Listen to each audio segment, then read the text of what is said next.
Well, hello and good morning, friends. Welcome to 99 live stream. You find us here at Loire Valley, Val d'Oire, back where we left off, really. This is the X-plane, and that's the default stand as well. And as you can see, the aeroplane seems to fit quite nicely. So somebody's moved it overnight for us, which is very kind. Like I say, not bad scenery. Fiddle with any of this, but I mean, you know, somebody's put some effort in the terminal kit. This tower here is sort of embedded into the scenery, but they obviously know what it looks like, having potentially been there. Things like these slabs, you know, all these little things take quite a lot of effort to put into the sim, and personally, I think it's not a bad effort. I know the doorways and stuff; they all look a bit repetitive, but hey, it is what it is. You know, even things like the car parks, somebody's drawn all these lines, this roadway and stuff there, and if you've done that without any ortho to assist, I think they've done a pretty good job, especially for sort of the aspects that you might never see unless you're exploring around. Same with the lights here. You know, it's pretty good. Good effort, if you ask me. These objects have to be placed. The trees, maybe, depending on how you do exclusions. The tower is actually over here. That is the tower over there. Anyway, looks like a severe cav OK day in France. Ah, look, you can see they need an exclusion there because I think that's. Anyway.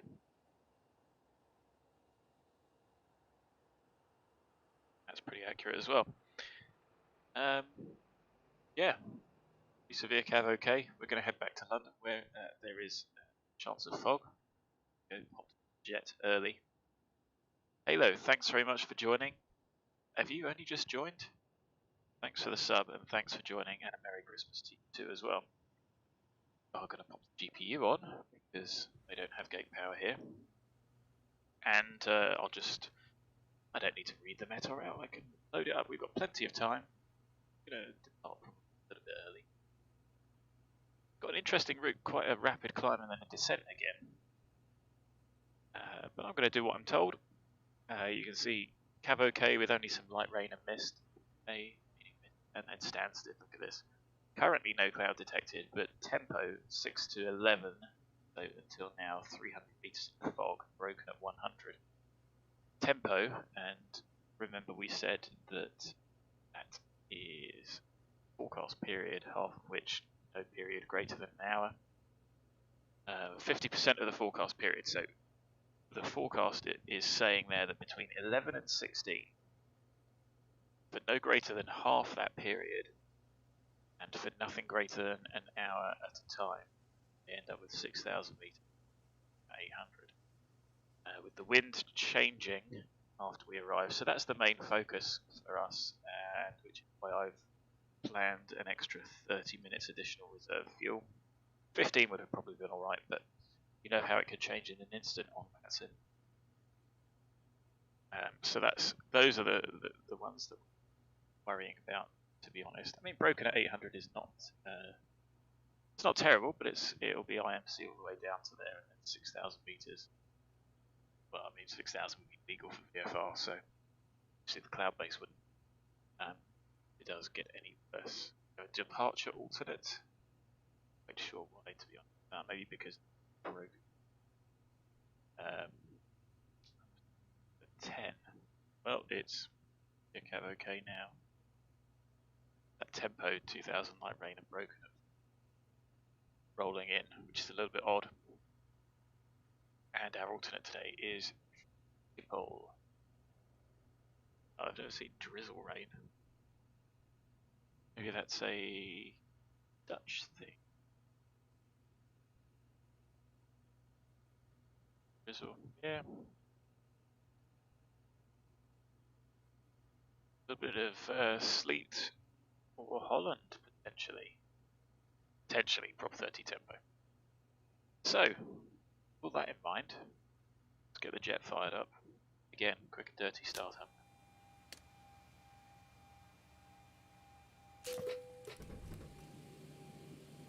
Do the fire warning checks, etc. if you wish. Oh. Beautiful. They're not working, so I've usually got a short key here. That works, that works, that doesn't. Overhead does. Oh, weird. That works, that works. Odd. So I just got to do it like that. Anyway, they're both aligning. Auto, not going to check the crossfeed. Oops. Lock. Wifi on. Normal. Pull off. Niter's right. Press 0. Doors open. Come on. Power test. Quick. Overheat test. On. Leave that in auto. Remote can come on. Set those to roughly however you'd like. Axe on, APU bleed off, and hello Mark. Thanks very much. Good morning to you too. As I said, we have an interesting route now. If you guys look on the charts, because I don't think I can bring up an en-route chart to show the waypoints. 180 to VANAD. We're probably going to go direct to VANAD, depending on the departure we pick. There are no SIDs here, so it's essentially just climb as per the directions on the takeoff chart, depending on the runway, and getting to MSA or MEA as soon as possible. The MEFs off the en route chart around here are 3.5, and I'm going to add 1,000 to that anyway. But that's for the whole sector. So within 25 nautical miles of the airfield, or certainly within the 25 nautical miles from the NDB, it's 2,600 to the east. So that on our initial MSA, VANAD up to 3.2, and then it's actually not that much distance between those and 2.6. I'm just gonna, hey, I'm gonna do what I say all the time to the kids that are on VATSIM. Don't just blindly follow the flight plan, and I'm gonna do exactly that. I wonder if that's an airspace restriction rather than an airway issue. I do find it a little bit strange, but I'll argue. And if SimBrief says it's efficient enough to do that, let's see. I've increased the fuel bias because of short recently, but that's something you can do. Planners and dispatch can do that on a per aeroplane basis in reality, as engines get old and the air performing as efficiently as it used to. So the reason I was saying that is that's our initial climb. So we'll set that. Stansted is 348, so 350. And the nav lights are on steady. Yes. So, bearing in mind what I've just said about 2.6 set and 3.5 as well, I'm going to set 4.1 initially.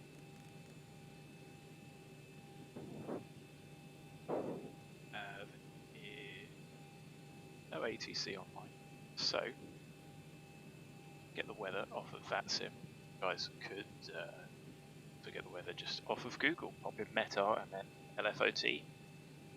And actually, I'm going to do that on my phone. And why don't we compare and contrast?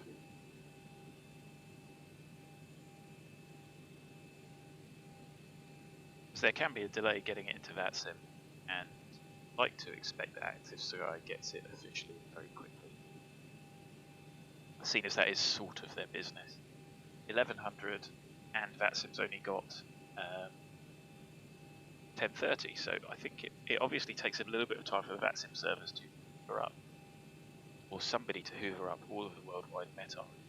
They must be checked every few minutes, but I suppose if they're doing it every 5 minutes, it takes time to propagate, then that explains a lot. So I'm going to take it off my phone, Let's see what Active Sky says. Has it changed much? Is there anything to see there? We've got 160,230. So, actually, I think Active Sky has it match up 170,230. That's the actual world we're in, so we should use that, but I'm sure that will update soon. So 190 at 6, that does give us runway 20. I suppose the runway is long enough we could take tailwind for a slightly quicker departure going in our direction. Anyway, the QNH is 1008. Think about a moment. 80, that's about right, isn't it? Like I say, there's no SID, so it doesn't really matter.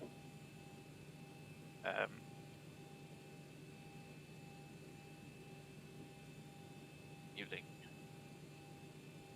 So, to be honest, the route takes us to the Amboise VOR, which, as I said, is no tapped DME only. So we're not going to use that, but that is VANAD there, so 180. I think I'll put the route in, but I think it's probably worth just going straight to VANAD, climbing as rapidly as we can. Probably doing a little bit of an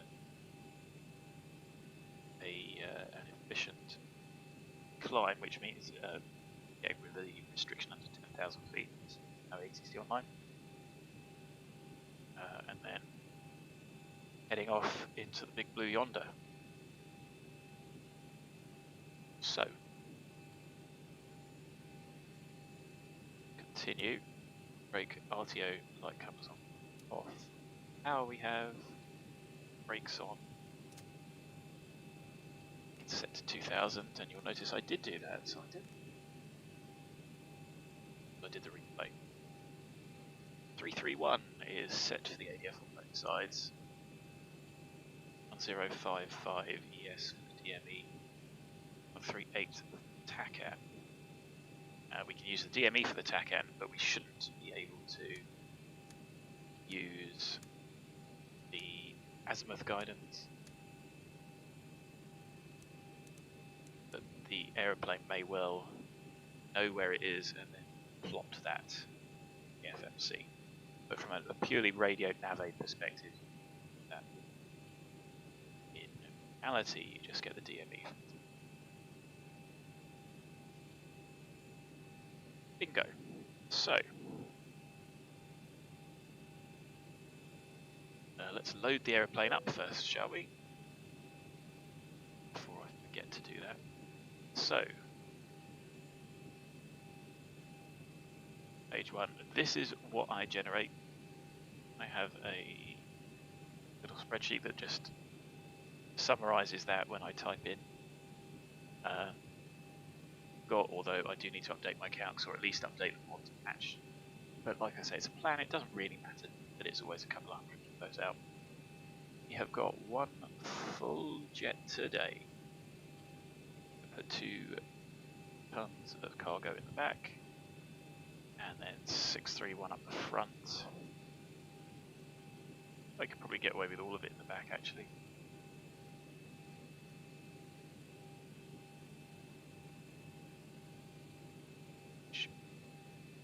Gives us 25, so a little bit unstable, but my flying is unstable.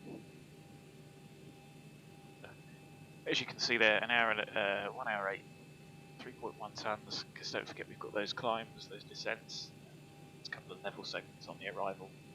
Contingency, of course, 5 minutes. Our alternate 1.9 to Amsterdam, 45 minutes flying time. 30 minutes final reserve, which is the legal minimum. You have to land with that, the absolute. I've mentioned that before. And then an extra 30 minutes, giving us 7962. So let's put that in. And why don't we just call it 7917? Ground flight deck hose is connected and starting refueling. So, like I say, I usually print off a few pages. I don't print off the full flight deck. Unnecessary.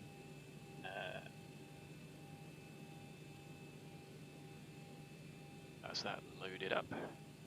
It's on.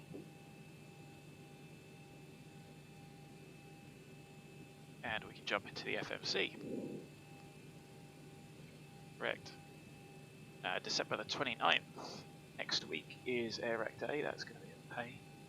There are meant to be minimal changes over the Christmas period, but that is not always respected by air navigation service providers.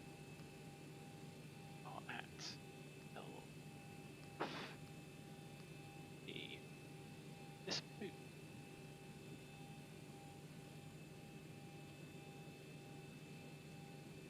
Maybe it was ever so slightly further up.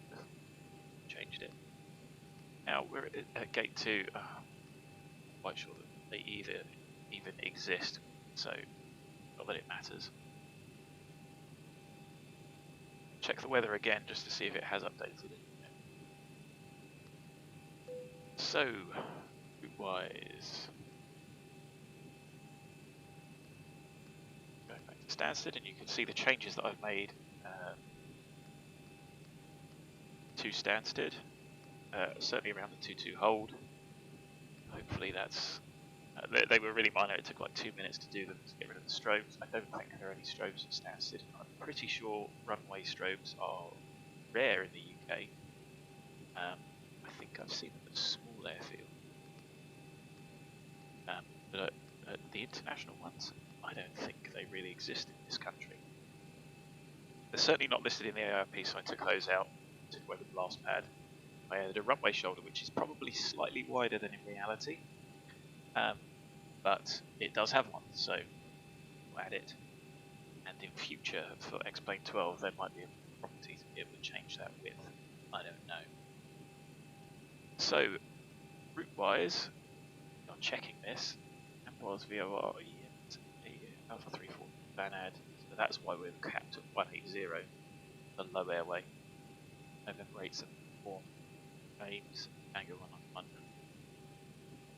Oh, that's interesting. So, that's in this plan because that's the point of the descent. I think. Yes. But it's still the same airway until we get KESAX. So, that's what makes me think that this is an airspace restriction reservation in France. You know, there could be a military danger area or a tactical training area at that level, so we're ducking underneath it. I don't know, but probably realistic. Tango 421 to Nav, Yankee 8 to BANVA, and then happy. So, because that is a valid arrival for each runway, and we're going to assume that we're getting the that we're going to get 2-2, and we can replan if we need to. 7 forecast in. Now, bearing in mind that we are going to be descending, say to 2-6. Okay. Hope you can see the descent forecast there. We'll do 200. 150.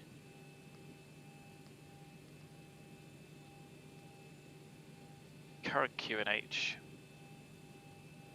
5, so it's probably not going to change hugely, but 3 HPA is approximately 30 feet, so every three of those out is 100 feet, which makes a bit of a difference to the profile. It is going to be 6 zeros, I think. No, lower pressure it increases, doesn't it?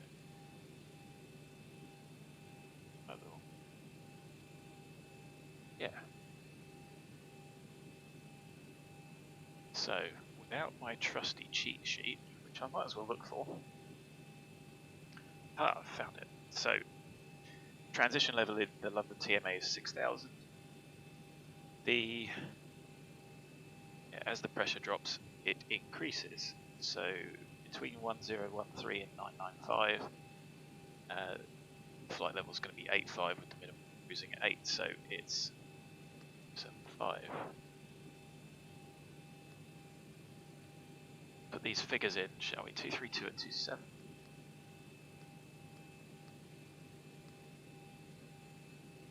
36. 24, so we should Ground have flight deck fuel is all loaded up and you are good to go. a little bit of a headwind as we head into London. increases angle of descent. Ground distance is reduced. So, those in. Got our fuel. Pop those on. Hunters joining. Shut that door. We get the fun music. Feel free to ask any questions, guys. I know I rattle through things a lot. If there's anything I can explain, or at least try to explain, if I don't know, I'll tell you. And even if I do tell you, I could be wrong. There's our 0 fuel weight, but do feel free to ask.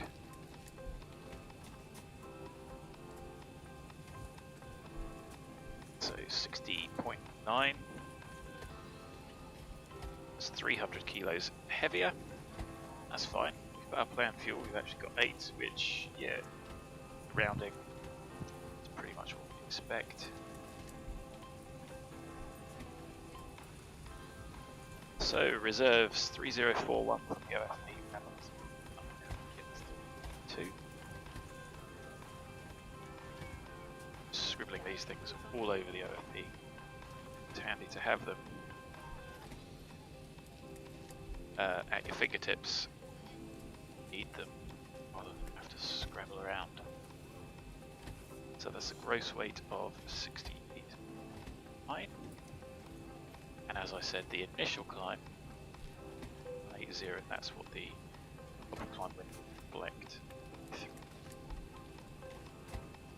And then we'll just alt and vent up to 3.2 and then descend as well. So deviation today is low at the lower levels, you can sort of expect that.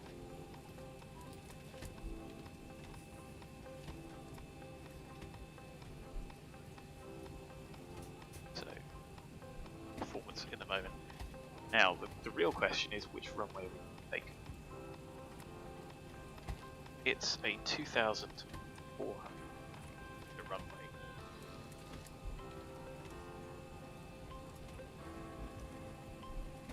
.190 at 6, variable between 160 and 2.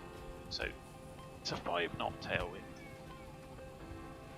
I think I'm actually happy to take that tailwind and just save the time and head straight off towards go.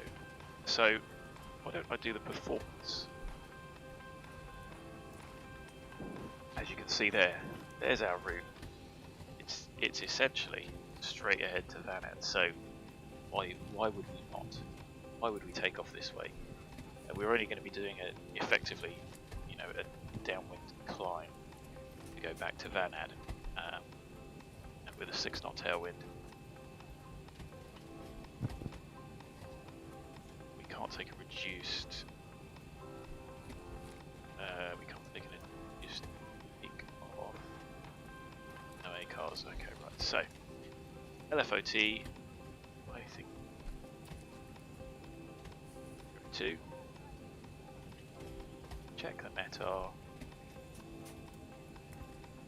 and 68.9. I'm gonna use that full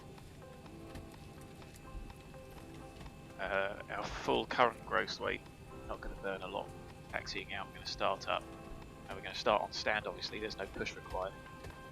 Take the chocks out. Flap optimum, dry runway, entry point Tora, where we're going to go all the way down to the end. Optimum thrust. And attention for emergency landing. The current planned takeoff weight is higher than the max landing weight.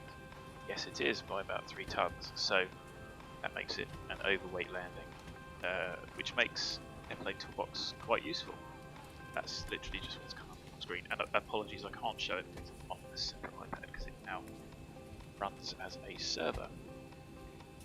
So flap 5, 26k, no D-rate because of the tailwind, but we've actually only got a stop margin of 312 meters. So okay, that's fine.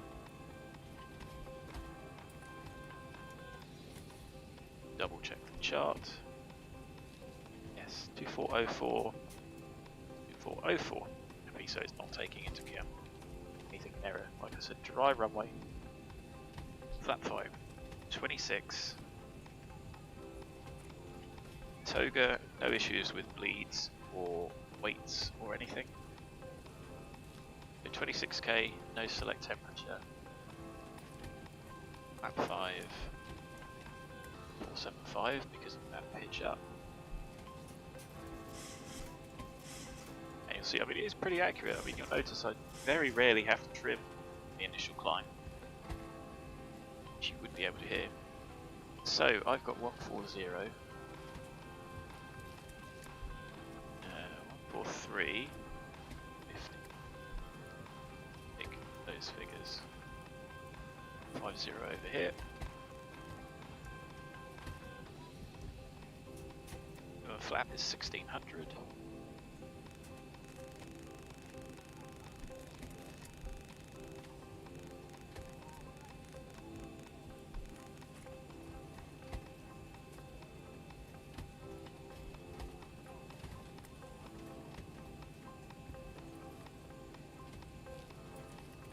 VREF 40 is 5.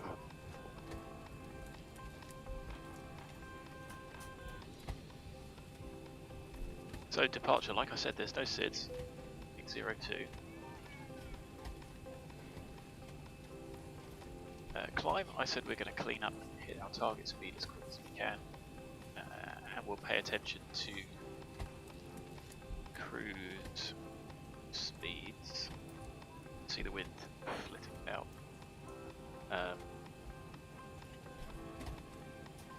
As you can see, we can take a lot higher. Said it's giving us quite a lot. Yep, I've put the whole arrival in, so that should be relatively accurate. That's even with the route being flown at 180. So it's a bit more efficient to not climb higher. Anyway, we'll see how we get on. Still nothing online, and the VATSIM has updated. So 1100 Zulu, automatic report 190 at 6, variable between 160 and 230. So swinging about a little bit. Cav OK. Approach 12, dew point 8, and the tempo 2000 in light rain broken. Still there, but we'll see any of that moment. So, one thing we do have to do is set runway 015 is the runway heading.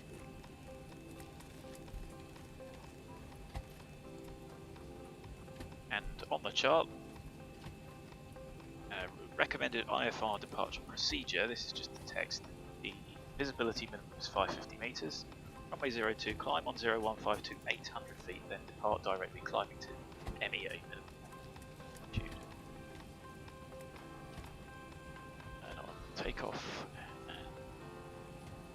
I think we will take 800 foot thrust reduction, just to keep the noise down. In reality, that's going to be handled by the EFB for obstacle clearance, etc.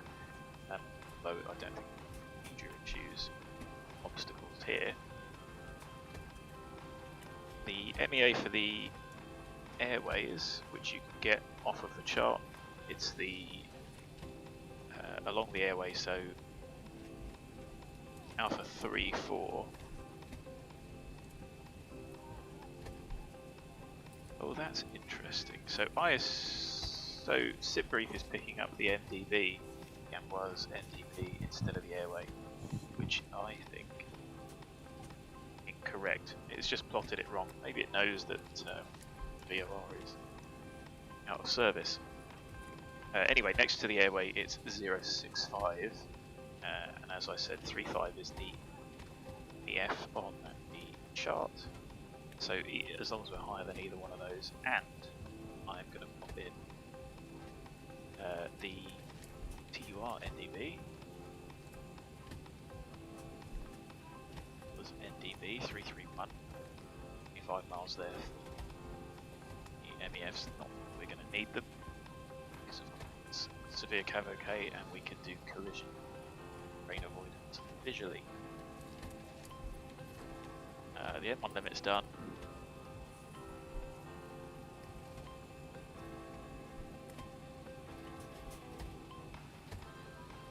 So, 3 days.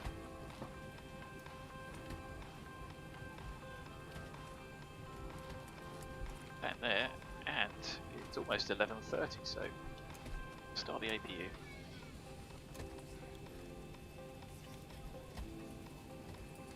I've done a lot of talking, hence why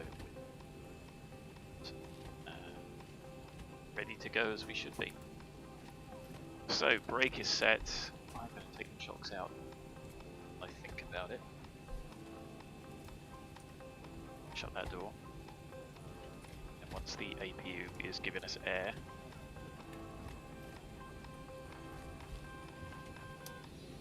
add that on. Like I say, the APU will start without the AC pumps on, but they just reduce where integrated APU fuel pump saves money. And if you save the airline money, because they'll sack you, but less chance of the airline going bust. Flight director master my side, and you see we've got a little bit of fuel center tank, so we're going to leave those pumps on, get them above 10,000 feet, just so the warning doesn't come on. Any caution is and take off. Oh, do that.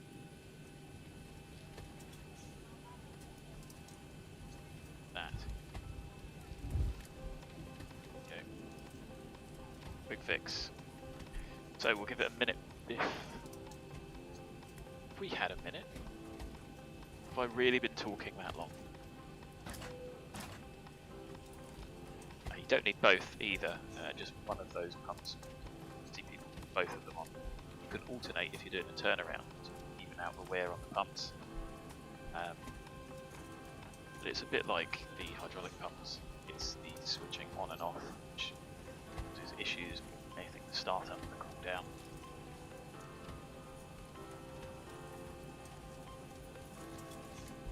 So you see that's a pretty horrific little so we're going to go heading select departure, manually bug up, and the aeroplane will reduce thrust to 800 feet, 1500 feet we'll accelerate, and we will march straight ahead above 800, go direct. Once we clean up, I'm going to speed up as well. So we get a nice efficient climb. Or at least we get econ climb way, rather than the speed restriction, which is done for wildlife impact more than anything. Collision avoidance, not that you're going to avoid a bird, but certainly less energy involved is one aspect, and then less closing speed with other aircraft. So there's 3 minutes. Can that on.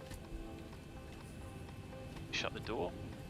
We are on APU.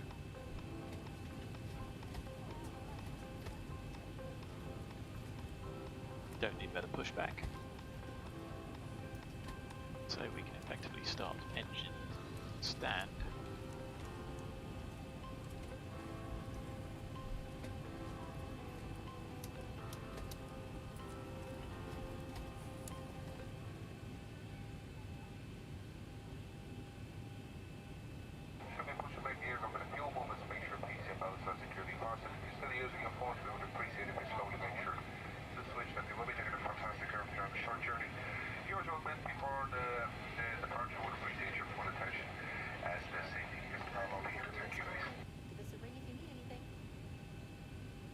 Okay, so we are therefore effectively good to go. I'm not going to bother because there's no doubt. Axe off, pumps on, cabin secure, start it. 2, obviously check with the ground crew, either on the headset or hand signals. Signal to start the engine.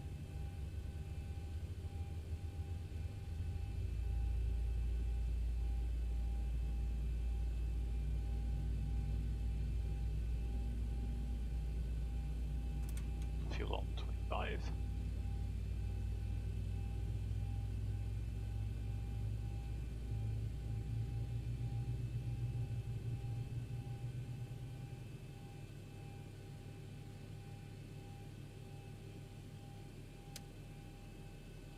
There was the solenoid. Valve is off. Engine is stable. 2, 6, 3. Our engine number 1.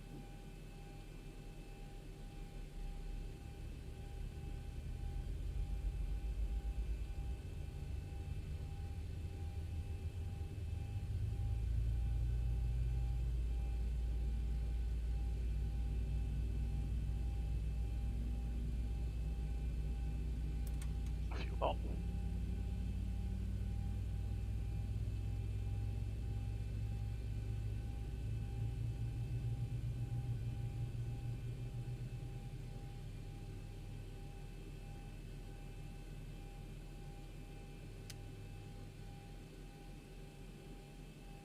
Starter cut out, and 6 and 3. So, position accept. Somebody on the headset. Into flow.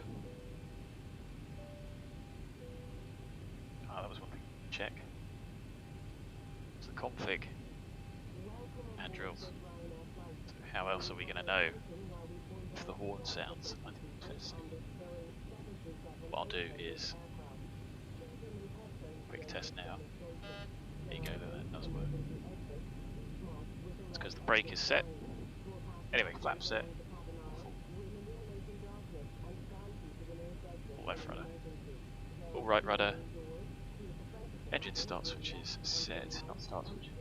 Cut off switch is set, trim set, checked. Taxi checklist.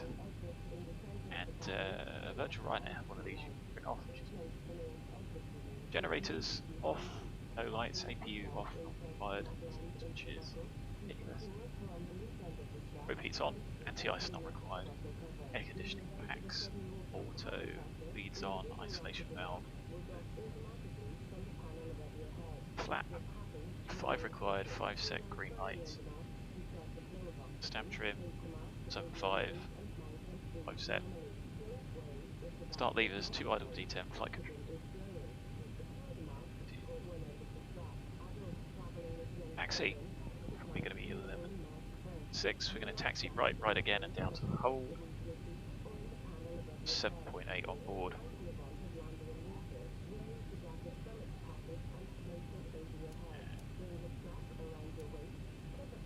That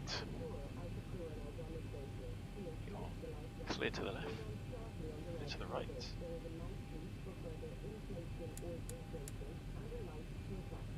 So, nobody's about, so break my rules.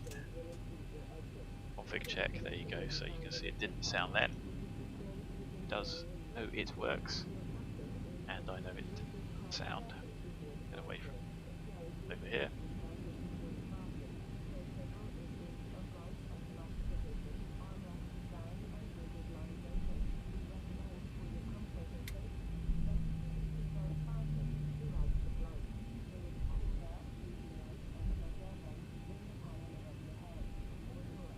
So heading cell, we're not going to use our now for departure.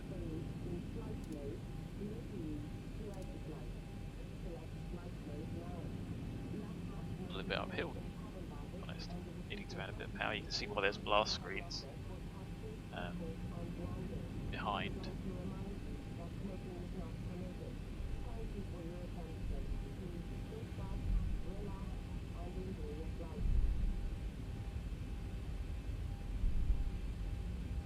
Speed down in the turns.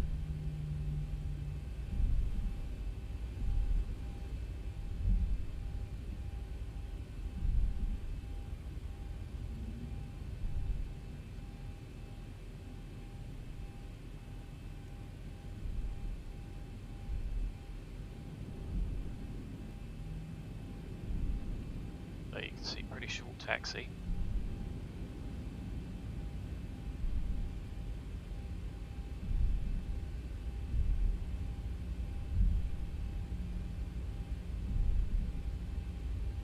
So, self-clear for departure. It's on. Does all on. Flat 5, 1. Set. Lights.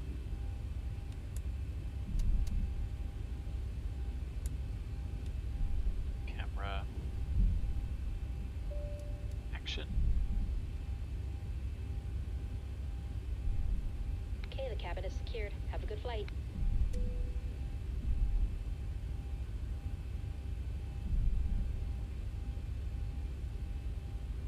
And as you can see, it's a military base. Ah, those need a bit of... That looks done.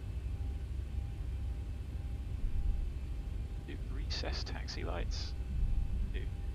He has screwed that up, sadly. These... Oh, what are they called? Readiness. ARP? Readiness platform. Anyway, they're there for military aircraft. It's all a bit of a mess down here. Let me tidy that up. Okay. Tours, traffic, Ryanair 7 Delta X-ray lining up, taking off runway 02, departing to the northeast towards traffic. It breaks off. Going to be 11:40 by the time we get airborne, 5 minutes early. Again, 7.8 on board. Quick double check on here, because can't really see anything out the window. Approaching 02. Use as much of the room as possible.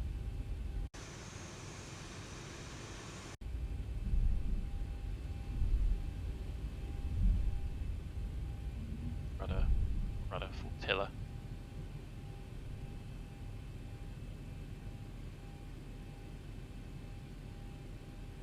Okay. On runway 02. Then correct runway.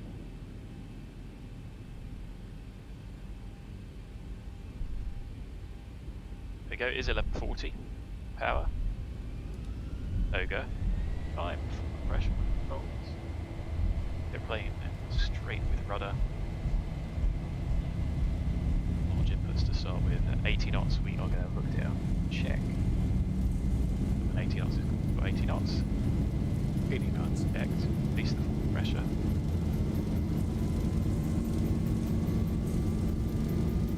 V1, your left hand, right hand comes on. V1, rotate. Much more effective elevator there.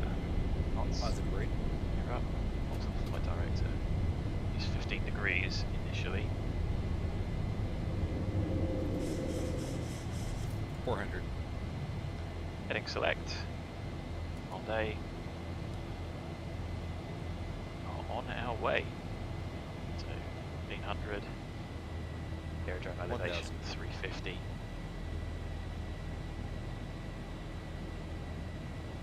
So there we go. Map. Plug up.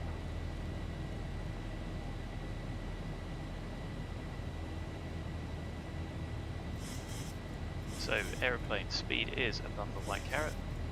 Vector indicating, accelerating, flap 1. Myself in the face as I do it. Passing flap 1. Flap up.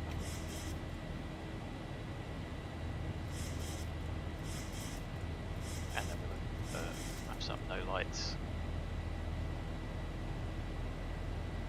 We can go set 250. Actually go 283 in a moment. Set 180 then. 1000 to go. High level. Can. There is VNAV. Delete the speed restriction. Checked. 80.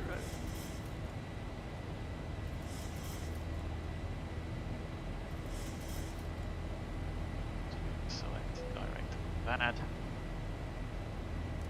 LNAV.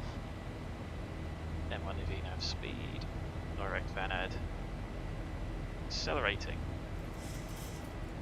and that will give us econ climb, so it is more efficient. 180, 180, 180. You set the standby. We'll break off, flaps up, no lights, gear up and off. I'll switch it, it's going to go off. Released. Checked. Cabin pressure, you can see the cabin is pressurising, it's not climbing yet. It's pressurising and we've got such a low altitude set, so that may scump the pressurisation up.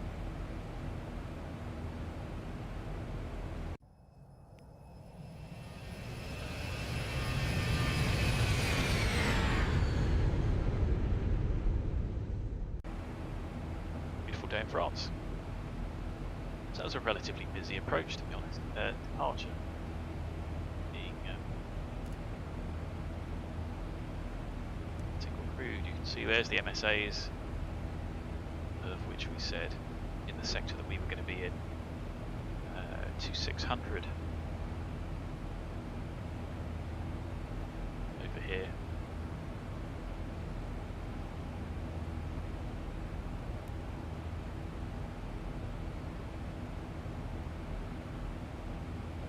Don't really. We won't have an acceleration at 10. Climb.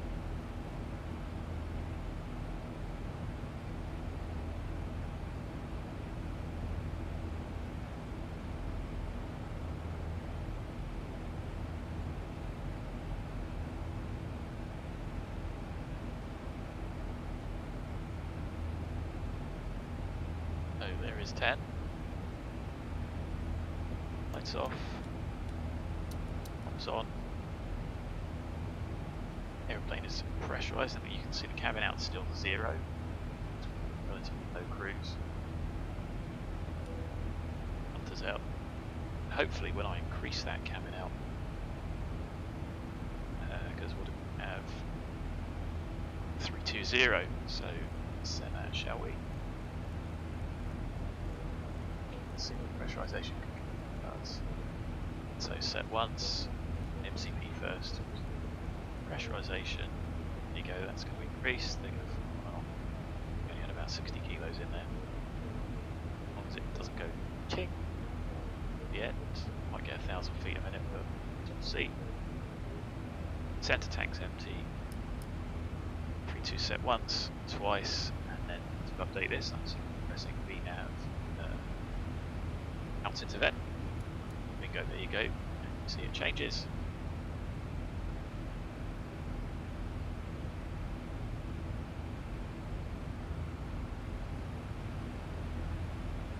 We'll take a note of the cruise speed. Be a little bit lower for the descent. Do the step descent later. So we are doing that PODEM. The PODEM is only here, so start that descent there. I suppose it is for, well,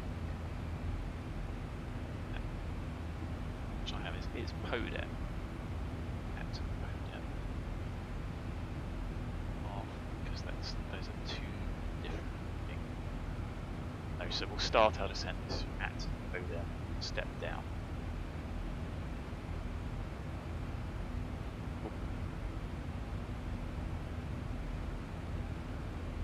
There we go.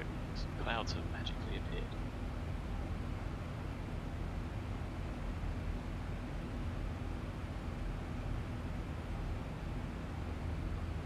Do you want to ask me anything, guys? We're in a relatively easy climb. Start getting on TMA.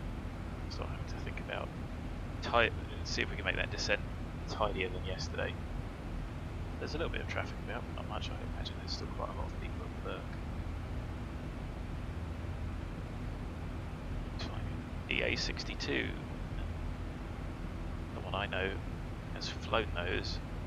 It says they are brilliant. Drop one off or pick one up in Austria, but they were in aeroplane. Still haven't flown the DA40 yet, but that's, well, 8 passengers, the DA40. But I haven't checked out in it yet.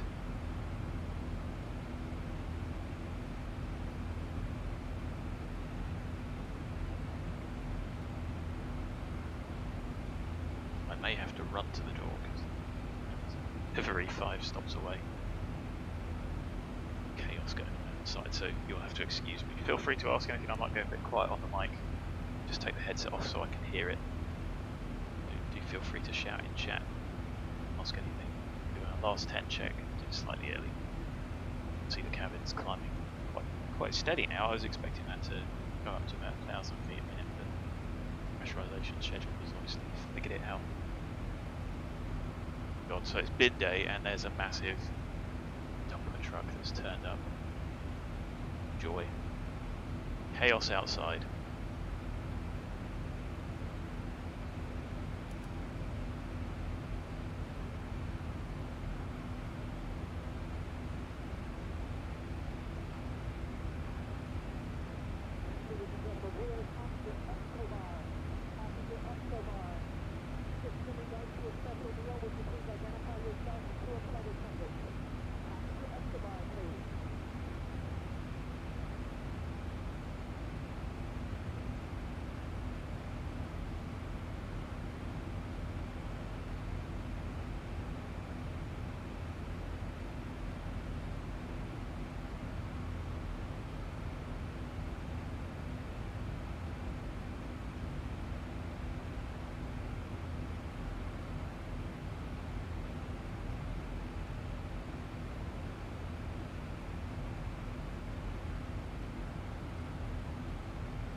Still here, Mark. So yes,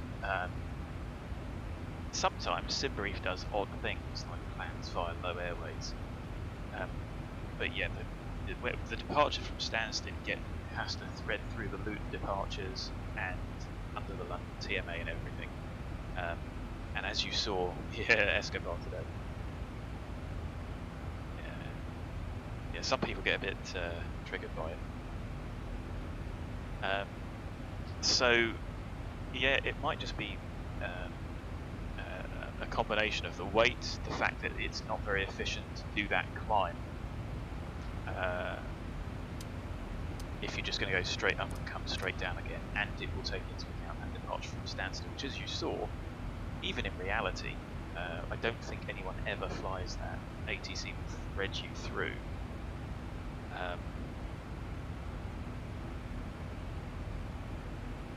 But I mean, you can see here that we've got top of the climb. It's going to be a problem. We're going to go straight up and come straight down, so it does seem a bit of a waste. So yeah, ATC will thread you through, and nobody's ever really going to get that restricted line that you want to get as high as possible, as quick as possible, facilitate that traffic dependent. And of course, you need radar for that. And if you are flying online, if you're flying offline, there's no traffic, you can just go straight up to top of cruise. If you're flying online like we were, and there was no one there to check, it's just a case of making sure that you don't get in anybody's way.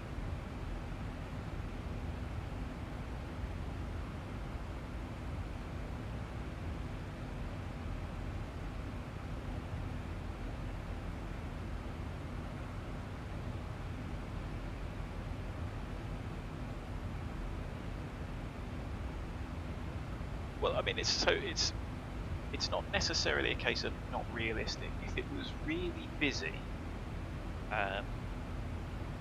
then it's the departure profile you've got to fly to keep everyone separated.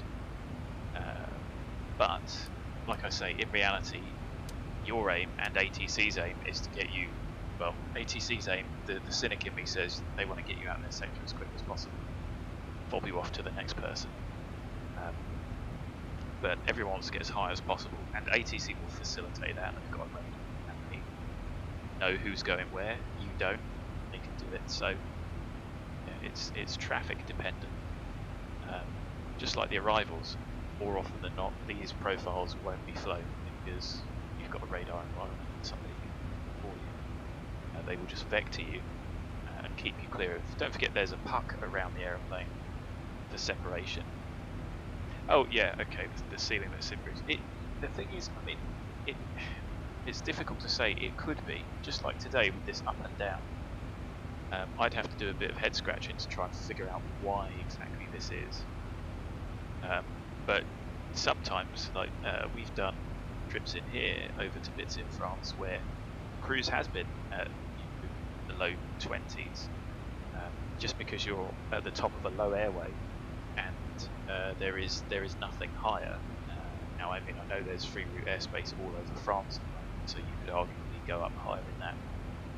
But if you're staying in the airway structure, then that's going to be the limit for whatever reason. Just like I don't know what this descent is, and it's potentially for some form of restricted airspace or whatever, which could be temporary, you know, TRAs, that sort of thing, and you duck underneath it.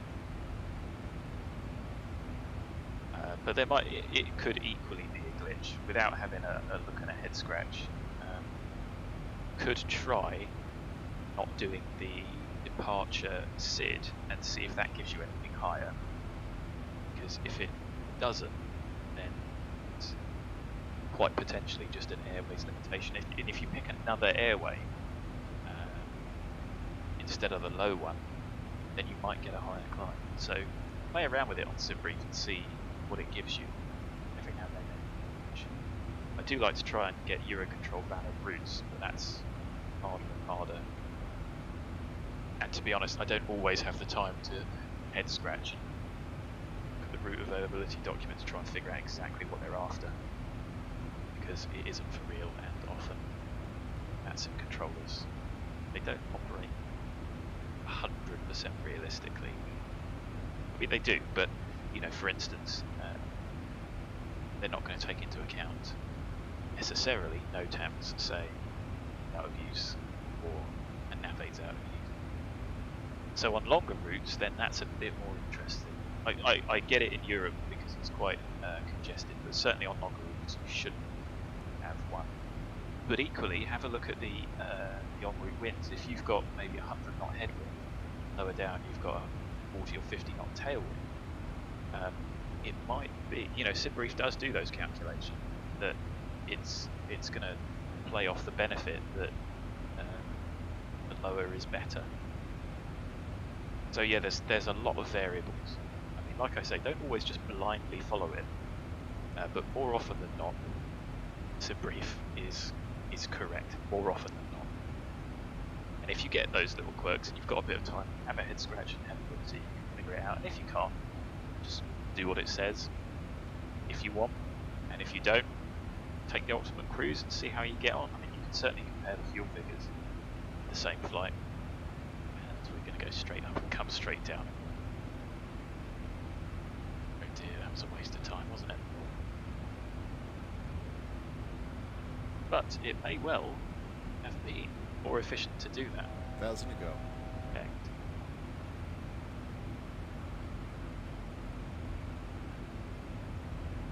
So at PODEM we're going to go down to 2.6. Not going to change the pressurization controller for that. We shouldn't get an off-schedule descent. Get up to 3.2 and then level off.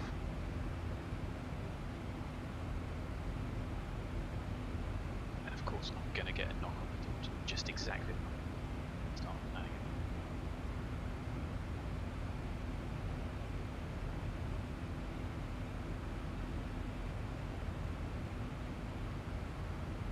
So that's 5 stops away.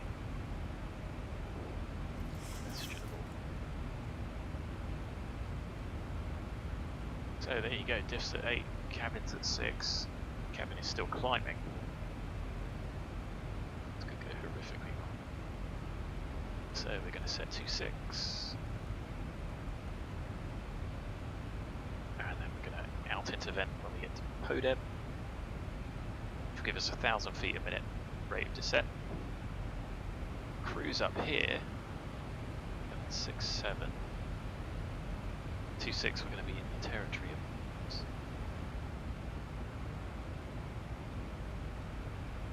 So there's PODEM. Out into vent pressed. 26, down we go. And you can see that has pulled back, cruised 79, 269, number 270. Yeah, it's all good fun, Mark. I do think some of the stranger stuff I've seen has been relatively realistic. Like I say, SimBrief is a fantastic tool. Not always perfect, but it actually, more often than not, it knows what it's doing. Or at least it knows what it's doing based on the information you provide it. If you put in the wrong fuel consumption, for instance, like I put in +6, you put in +60, then it might start doing crazy things. Profiles aren't perfect though, of course. Anyway, let's have a look at the arrival. Because of course we are going to tidy this up at some point. I think we are going to do the full arrival, so we're going to go to Brooklands Park Parkway, round to Laurel. That says Laurel at 6.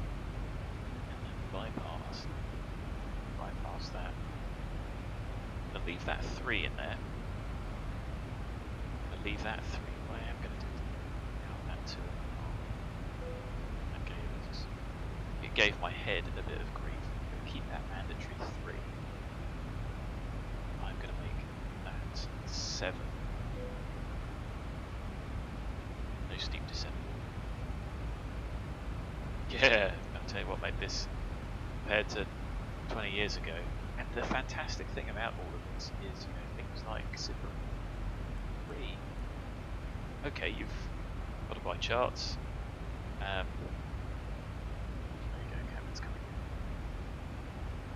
You've got to buy charts, and I appreciate, you know, some of the younger simmers may not have money for charts at their disposal, because, you know, I mean, I think Navigraph at 60, 70 pounds a year is, well, I mean, it's cheaper than SkyD, which I use in the real world. Okay, they might not have that sort of cash in, but pretty reasonable, pretty good value, and it just makes it so much more expensive. And the fact that you can have an OFP generated with realistic NOTAMs as well. I could compare the NOTAMs on here.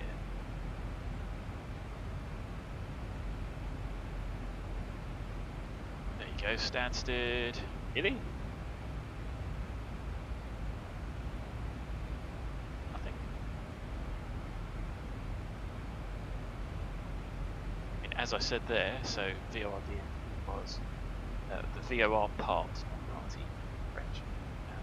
The VOR aspect is US, so the DME is serviceable, but the VOR is. But you know, that is a real NOTAM, and you can't use these for real flight planning because there aren't the checks and balances to ensure that they are correct. But you know, those are real NOTAMs. If you went and searched these on the FAA NOTAM search, these will come out. So, you know, all this junk is definitely real. Cranes, everything else, extended area around departure. You know, downgrading, kind of important.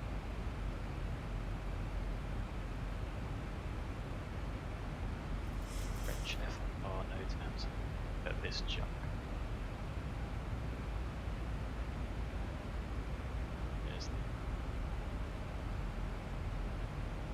You can tell that's French. Hello.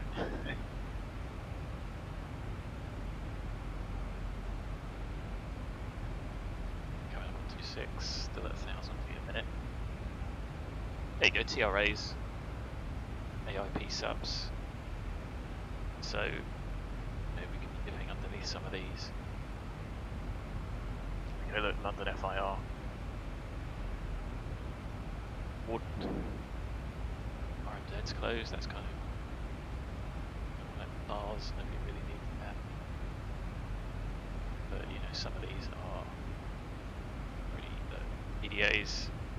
That's all the stuff in the channel for the unmanned flights and migrant monitoring flights that are going on.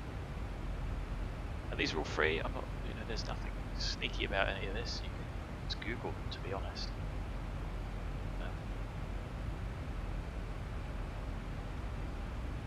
Yeah. Guess how many of these I cross off when I go flying. 1,000 to go. The model airspace ones are quite interesting because a large model can spook you actually. Full ATS, well, we better avoid there. Yeah, that's not relevant, is it?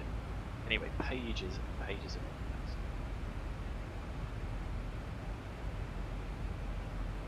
So I should probably think. Now getting some for the approach.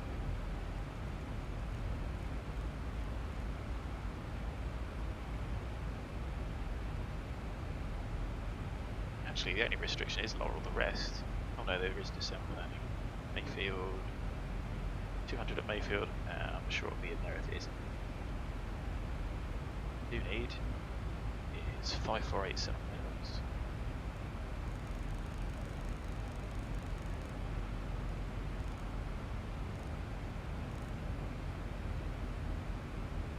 Zero 5 set. That one's going to be 625.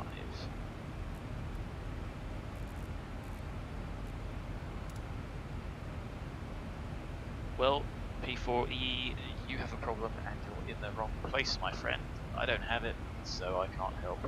Apologies in advance.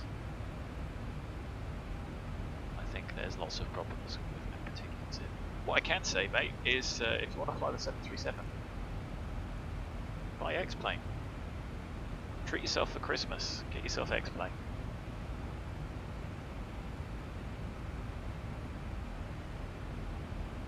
Do we need any others? No. So, MSAs this time. Annoying that this will drop off because exactly the same.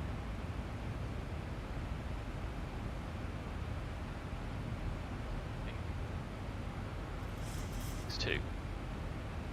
I'm going to pop 4 miles in initially and check on the no 2. Well, let's put 5 because then I know I can't get it wrong. We are going to ton. Does it sound? 66. Yeah, I mean, how long does it take PNDG to regurgitate this into the sim? I mean, in fairness, there's the Airbus models.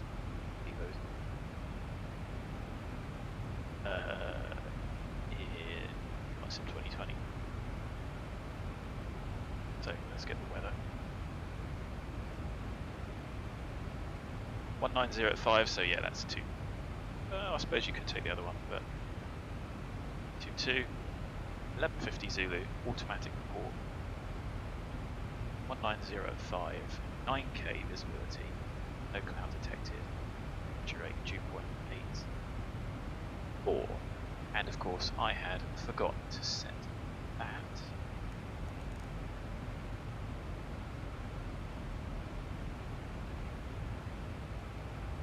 Because I'm being distracted. All the stuff that's going on outside.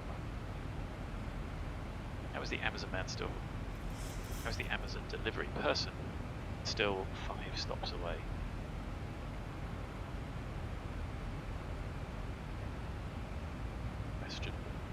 Right, I'm just going to be off comms for a moment and then go through the performance calcs.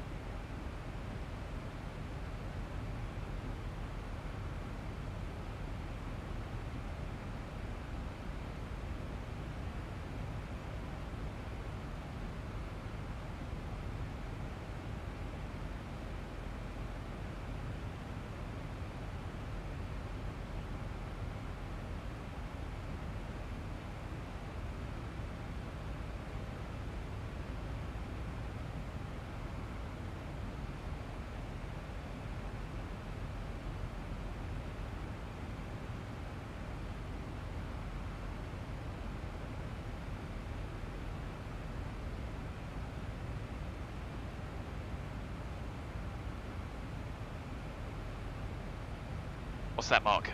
Interestingly, the Amazon app says 5 stops away. It was on the doorstep. It was already there. Glad I checked. Have I bought anything sim-friendly?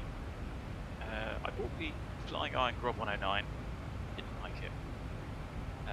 Sim-related? No. I mean, I've got all the hardware I need.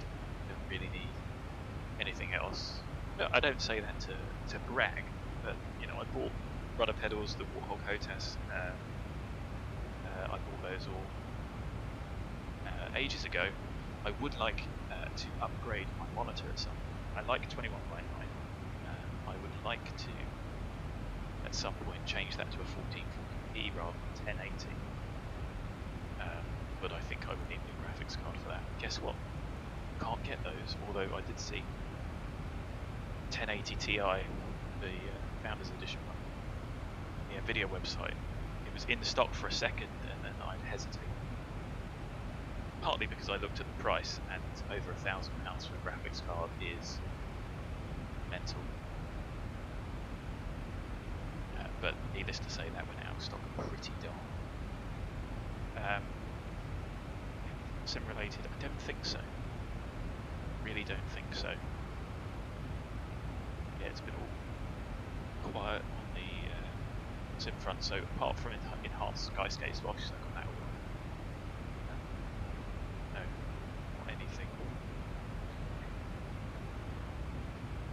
Certainly no aircraft. So, I'm going to set 200 in anticipation for the set. So at least we won't miss that. Disable downwind, that's going to not be an issue for us. See, the cabin now is down at 5. Yeah, Mayfield at 200, that's fine. So we've got the weather, let's plumb all that in. That's been nice. So this is what's good about enhanced Skyscapes, the cloud shadows. It's not perfect when it's overcast, but when you've got sun and cumulus clouds like this, that is what you see. So yeah, it's good. Oh, you can do this approach climb gradient as well. That's neat. Probably guess at that. Labels. Heathrow's online, Manchester's online, Scottish, nobody else. So let's move up in.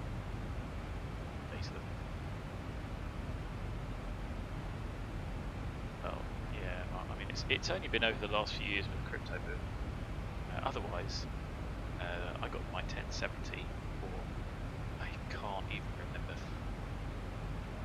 350 something like that, which was, you know, not cheap, but that's how much they were.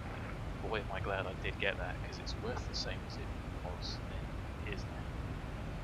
And the issue is if you have a graphics card that goes pop, it's not necessarily even the cache that's the issue, it's the availability. You have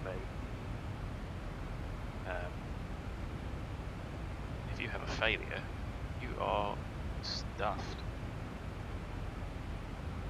So flap 30, everything else as is, 4 knot headwind, left. I think it's going to be 66. Really Zibo? 56.0. There you go. Double take also break 2, shall we? Second high speed exit. 149, 154, now matches up. The mist is 353, but what I am going to do is if there's no radar control, we're going to do, as they say, 67 on here. Actually see, that's where we're going, so you know, we'll get vectored over here as a shortcut in reality, but we'll follow this approach profile, we'll follow this arrival profile. But yeah, I mean, I always used to do a sort of CPU upgrade. I would often do a CPU upgrade. Checked. I'd alternate between CPU and GPU, and I would very rarely get the first generation of an Intel CPU almost switched to me.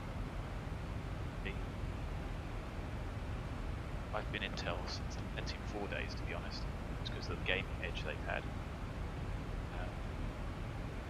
I would always usually buy the refresh processor, so get the second fresh gen. Do that TikTok, so that they'd ironed out the bugs and made it efficient. But of course, and then maybe the year after or the year after that, you know, probably on a 3-year cycle, get a graphics card. But, and there isn't really much point upgrading. It's a lot of money to switch the motherboards out now. You know, and 9th gen for X-Plane. Still a lot bound. I was happy to get an upgrade to the 9 series, 8400, which wasn't a bad PC, but I just needed that extra bit of oomph.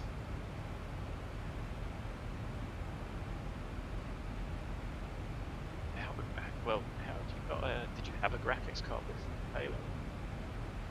I mean, that's the other issue. So I've always built PCs on my first ever one, and I enjoy that. And I think you get a much better deal, and often you can build a much better value, better balanced piece of CPU and graphics card to match up well. Obviously, you can't do that anymore. The only way is to get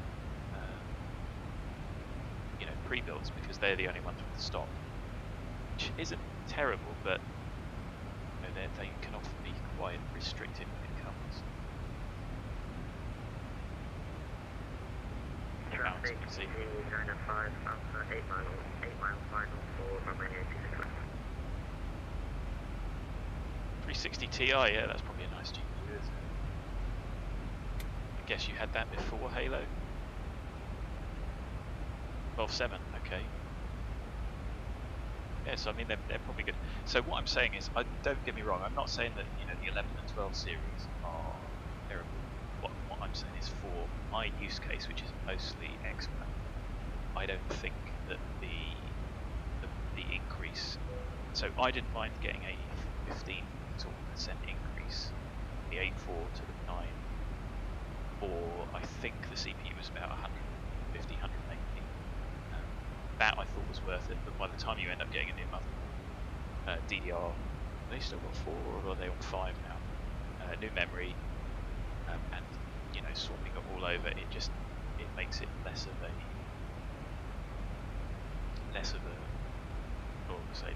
a less attractive proposition for messaging. But if you were going to upgrade something much older, actually, yeah, it's not a bad deal at that sort of price. The other issue I have with a ITX guy, and so that obviously increases the prices. Even I used to be micro ATX, but then I switched to even smaller. I do like the small factor, although I know the core V1 thermal, which is, I quite like it as a case, but these leaves it. See, we're a little bit higher than target speed, but seeing as we're going to be levelling off, I'm concerned about that. Yeah, good old Intel. So that was one of the reasons I was thinking about going to D. But if they change their socket, which I know they haven't for me, I bought the last generation, and I need to switch out anyway. That would annoy me. But yeah, I probably should have jumped on Ryzen a long time ago. Traffic, EV905 Alpha short final for runway 26. Hello Rick, good to see you. Thanks for joining. Happy Christmas Eve to everyone. I'll probably be I'm going to try and fly this evening. I guess there's an Edinburgh Hogmanay fly-in. We might try and do that. It might get a bit busy and mental.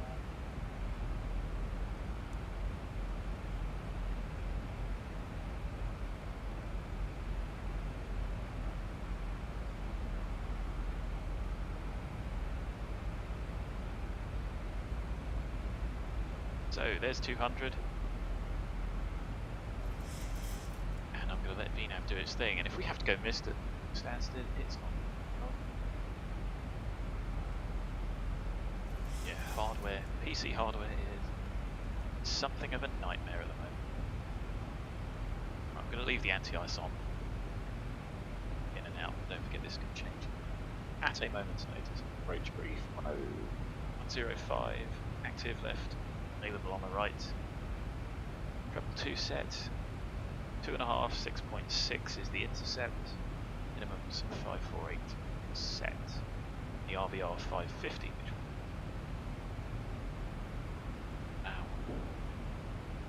yeah, I mean, the thing with those, so back in the day, rebuilds, you paid a much bigger premium than you do now. I think rebuilds are probably a bit more attractive, especially with the graphics card issues. You're still paying a bit of the premium, but definitely things like Alienware. Have a look at who's the hardware guy? Not Linus Tech Tips. I can't stand him. The other guy. Anyway, where he does teardowns and rebuilds. Oh my god, some of those are terrible. All the proprietary components and just the crappy. Say that one. Avert your ears if you're offended by my moderate language. But I'm no 104th Maverick. If you're easily offended, don't go there. Alpha vacated runway 26 left.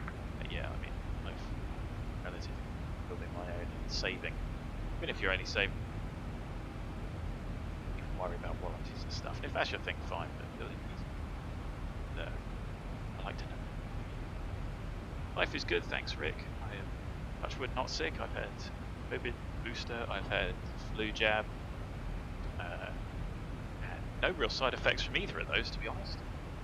So, pretty happy. I was a bit tired after the COVID booster. And like I say, I've been a bit sparse. I haven't flown since last month. Last flight was in the Chipmunk. So, E67M yesterday, but the weather was without. Share 169 at Bogna, start climbing to flight level 29. So, yeah, hopefully, out currency either on the 6th or 16th of Jan. So, well, then it's just a couple of circuits. Great. The visibility isn't bad there, is it? The nice little, you don't see the ring, it's not that clear. At least that is a reduction in visibility.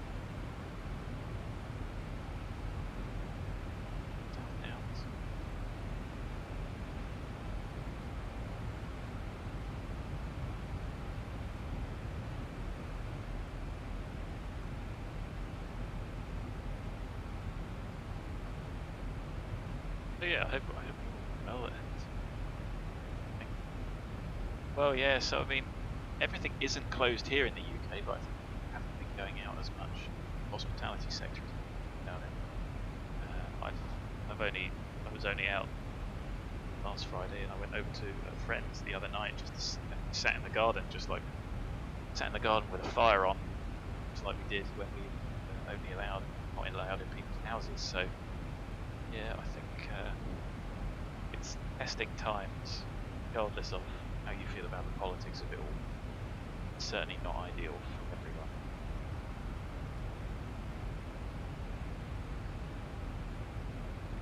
But hey, sit at home in the warm, chat to family, and get some food in, and at least we're not as isolated as we were video conferencing today. I know it's not the same, but it's something better than.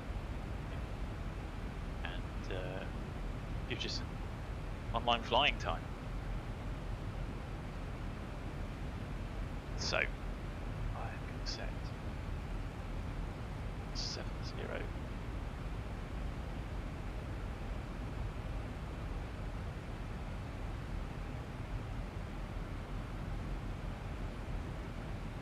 No cloud detected, 9K visibility. 0.5, it's the same as it was. 1004 set checked.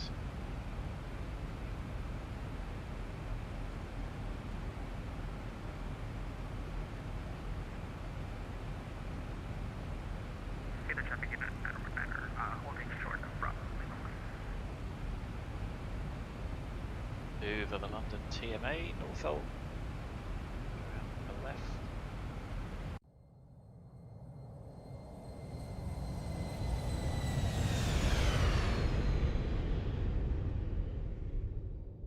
look, you can see Wembley Stadium down there.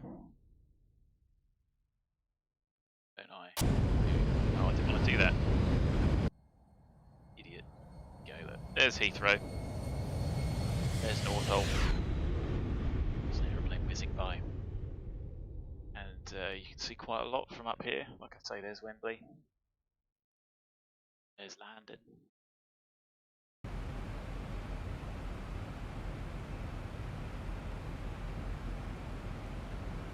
Oh, well, so I think I've made my thoughts about P3D relatively clear. That I had it and I just so buggy. I mean, obviously that was probably 5 years ago. Yeah, we'll go speed with 165. But if you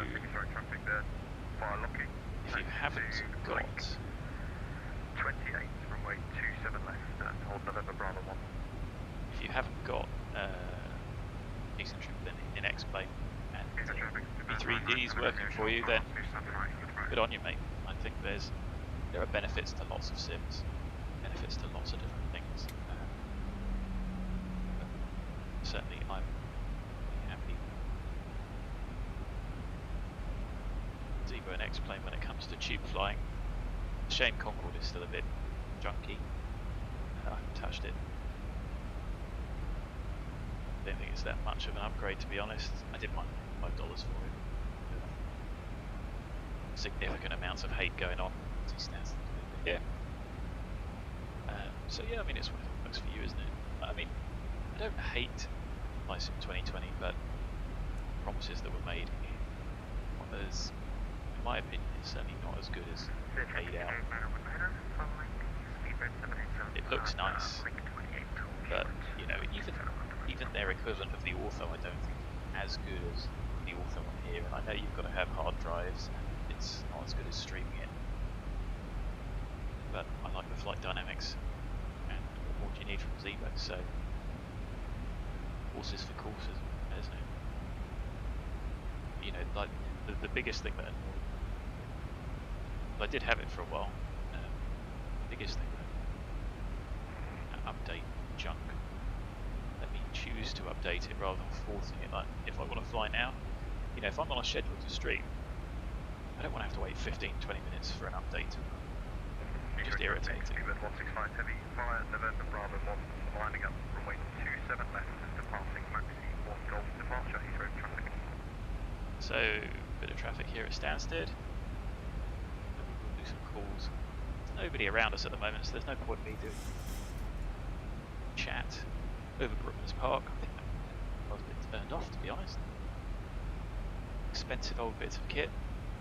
That looks like a little bit of a wiggle.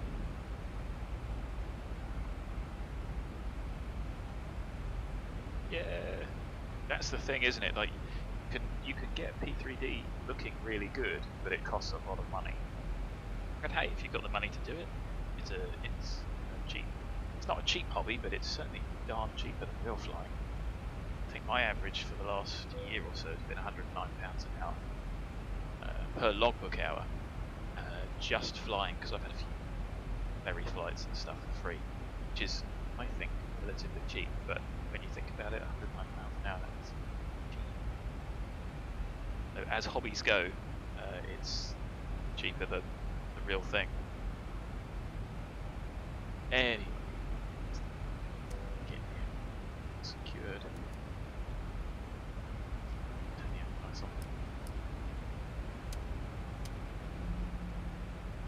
That's probably contributed to that speed increase. 250. Oh, Brooklands Park max 250, so we're all in speed. Nobody's about, no one get it. I think it is online. ETC. So, once over Barkway. I think, no, there is no way that we can make that now. So, I think it's an increase in track miles. But again, I did it for separation because to the whole. Yeah, that's it.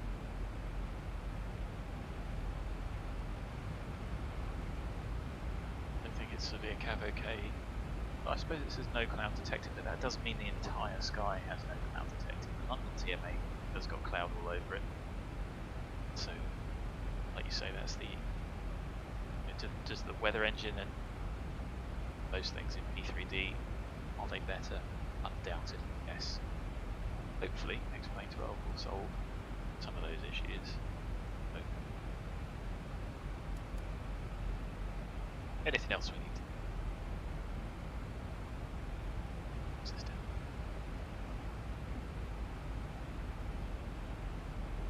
Royston, foul here. Yes, it is. So the reason I recognise that is I have flown in there into this little grass strip here.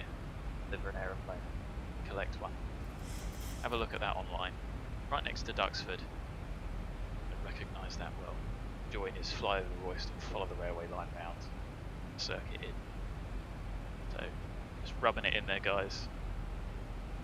But it's amazing that you can see that you expect in a real flight, follow that railway line and fly in, just like you would in reality, which is pretty cool. Yes, yes. So that was the reason I got enhanced Skyscapes. Again, it's not perfect, but it's pretty darn good. But let's be break here.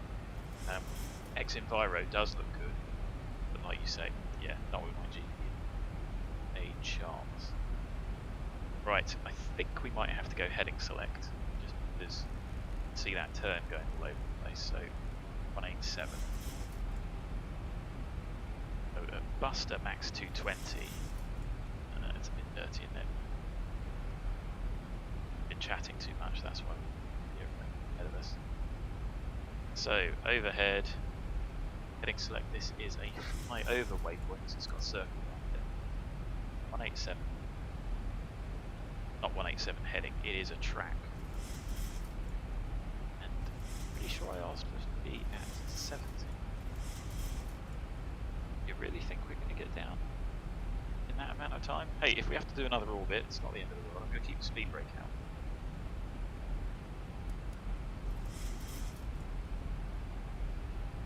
Turn is much tight. Oh. So, let's go level change. Actually going to come back to the up speed. Brake out. And adjust the bank angle so that we make that turn. There you go, you can see that looks like a disused airfield, doesn't it? That's an army. It's cool. Nice to go there, you can see the hangars. They ripped it all up for Mongo tank stuff. What a waste. Done. Checked. I don't think we have to use that.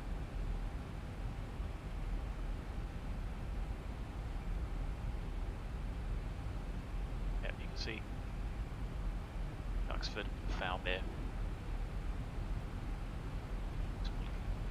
Yeah, lovely little strip, just grass. That's a taxi bay.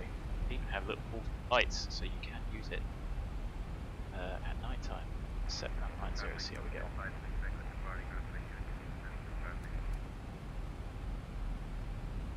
No, we're tracking 187.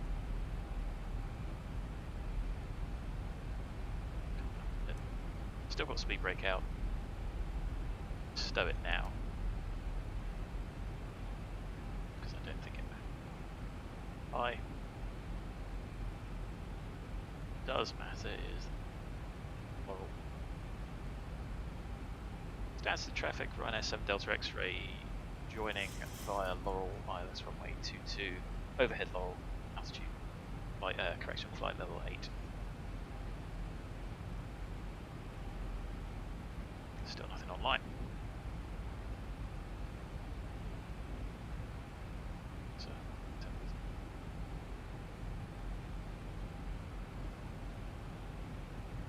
So, happy to select 3 now. Double check the QNH. 1004, checked. X. . 1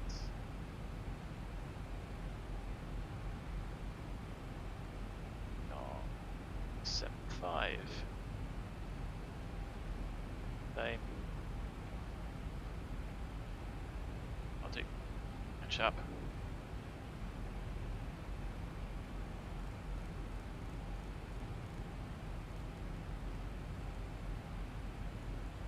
Well, let's see where we end up. Lovely English countryside. Looks very similar to the rest of Europe. Used airfields.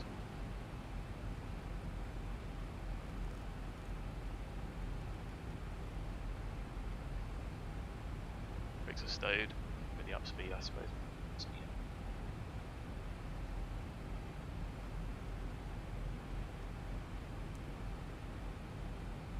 But when you look at the green banana, That's traffic, Ryanair 34, X-ray Charlie, fishing back from stand 17 grand.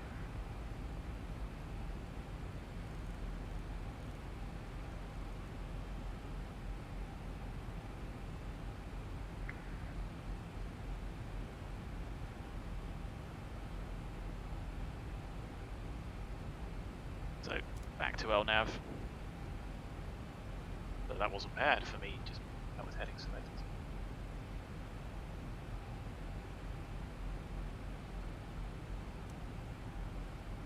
Those were a little bit above profile.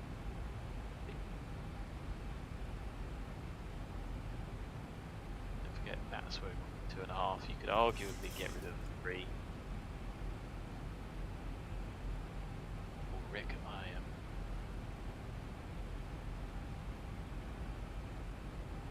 All I am not at. But thanks for asking. I think it's all pretty much normal over here, unless you were talking to someone else. In chat. Just glancing over every now and then, so you excuse me. Don't notice.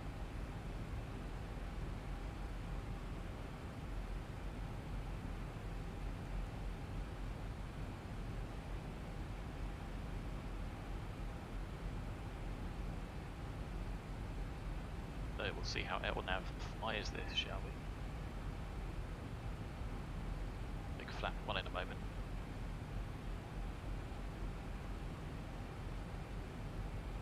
Here we go. State. With that tailwind.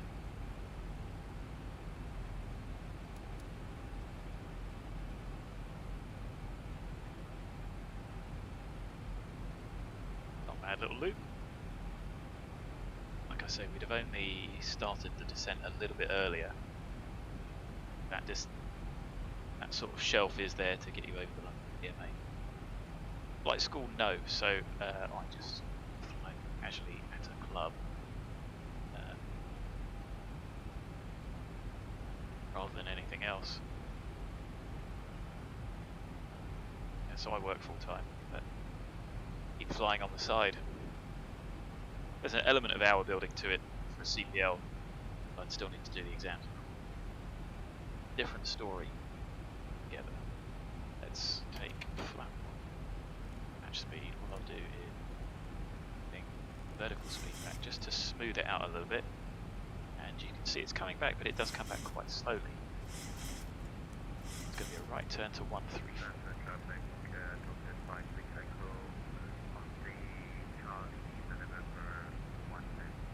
Thousand to go. So, correct. Lap set. Keep going down a little bit higher. Set 2.5. Through the glide slope anyway. I'm going to touch this. I want to see how now I have. That's it. Equals checked. Let's get the cabin secure. Well, I have the money for flight training. It's not. Thousand It's to go. it's the theory that's the issue. I don't think I'll be able to do it whilst working, so I'd have to quit and do it. It's not what got the cash in the bank to do it all in time. The biggest issue. So 1,000 to go. Let's just bring it back for a CDA.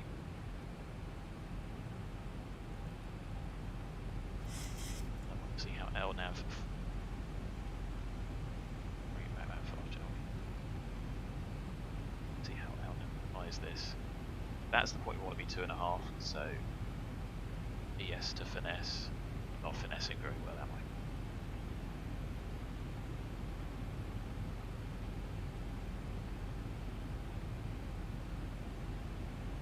I? Yeah, there is nobody in the UK that does any sponsorship. Stansted traffic, Ryanair 7 Delta X-ray, right base, ILS 22, 11 miles. Traffic. 2,500. Oh, we're still going to, aren't we? Come into wind. That's just bad drills on my part. So, it's badly.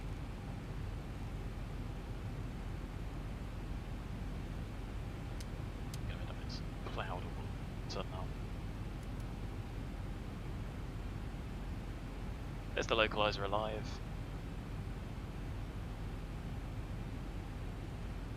And back to 150. Too late, isn't it? Anyway, VS was the good choice there. Localizer capture. Set if we're cleared for the approach. Yep. Speed brake. Just so I don't forget. Overshot the turn. I should have left it in. No. Glide slope's alive.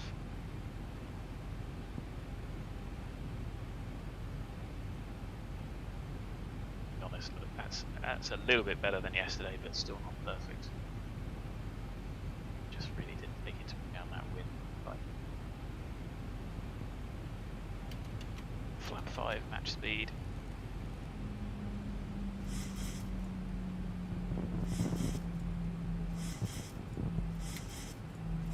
There you go, glide slope capture, so we didn't actually level off on there. 3000 is the mist. And with the headwind, we still see that speed coming back. 4 miles, staying by 500. Are there any clowns at Stansted still? Yes, somebody. Stansted traffic, Ryanair 7 Delta X-ray, final. ILS 22, 5.5 miles. Now 4 miles, I will call, and ideally, unless you're exceptionally ready to go, then stay put is a good bump.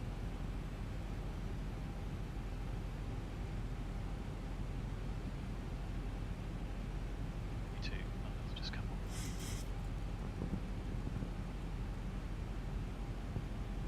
Four miles, geared out, lap 15, match speed. Check this, the flap speed brake armed, all everything's set. Gear down. B green, start switches, continuous. Checked. Landing flap. Anything out there, have I? That's the traffic, Ryanair 7 Delta X-ray, final ILS 223. Set flap. 1,025. Start screaming at us in a minute. Flaps. Yeah. Flaps. 1,000.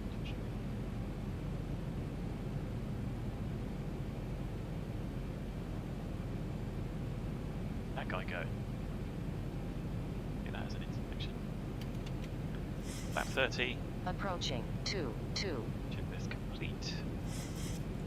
I am not going to call up. There's no top 2. No idea where that guy's going. 500. He's on approach. Yes, there are. Connect.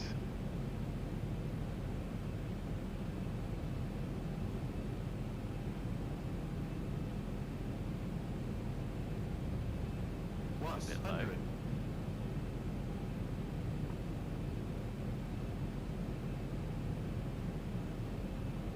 Minimums. Continue.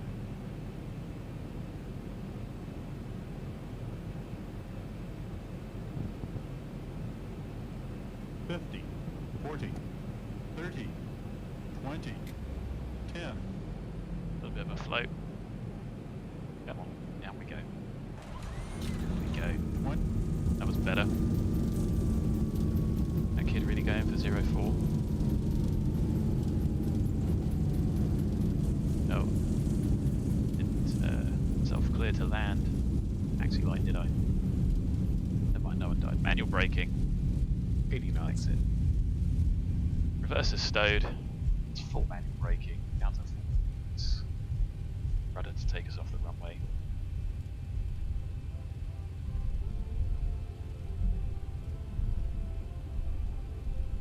That's the traffic Ryanair 7 Delta X-ray runway vacated.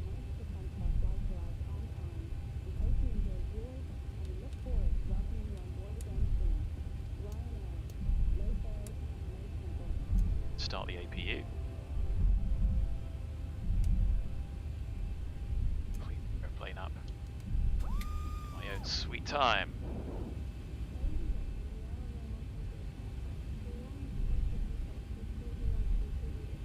This clown here, so the taxiways are two-way. Used this way.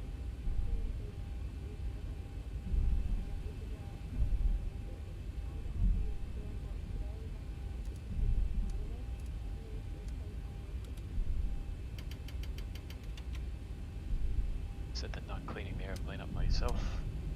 FO's job, isn't it? Captain's got to do is make sure the speed breaks up. It's a bit quick.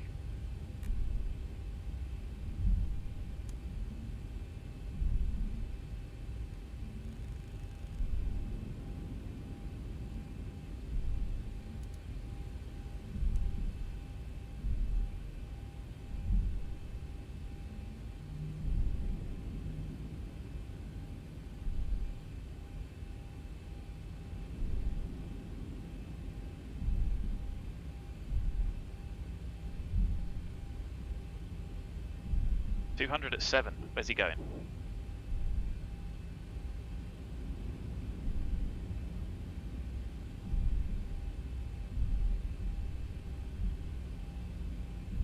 X-ray Charlie.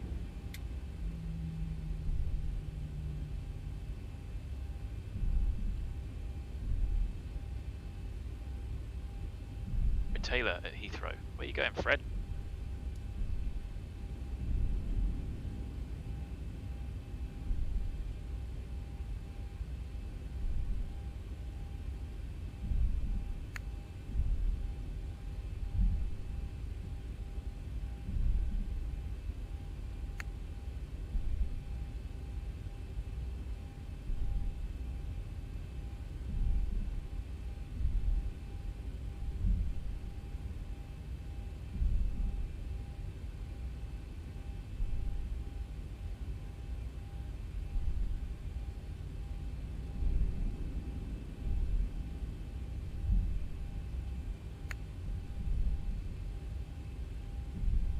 So we've almost had 3 minutes.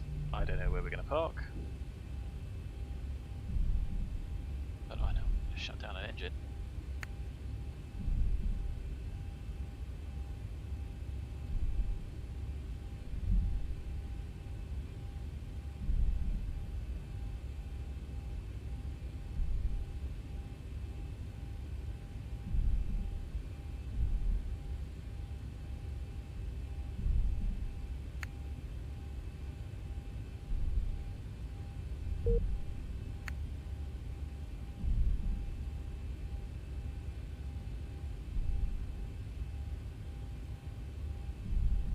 He was just going off sim brief.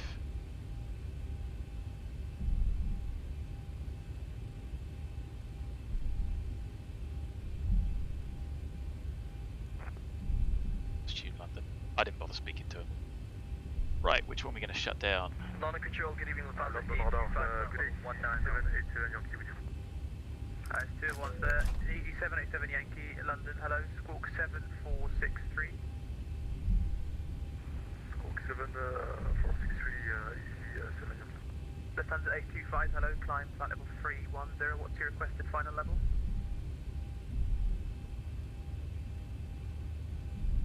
That'd be flight level 370, Lufthansa 825. Roger, climb now 310. Climb flight level 310, Lufthansa 825, thank you. 391 sir, towards you. Thanks, Rick. Happy Christmas to you too, my friend. Gonna shut down the last Speedbird 391. Tomjet 56 Echo, nothing further for you. Monitor Unicom 1228. 1228, Tomjet 56 Echo, you have a good day. Thanks. ED787 Yankee, descend flight level 130. Reserve flight about 130 is the 7 Yankee. I need you 787 Yankee, route direct Holly. Back to Holly is the 7 Yankee. It does shock me that Journey 087 Heavy, requesting 370. they do just blindly follow the separated plan. 370, thank you. The entrance exam still not robust enough.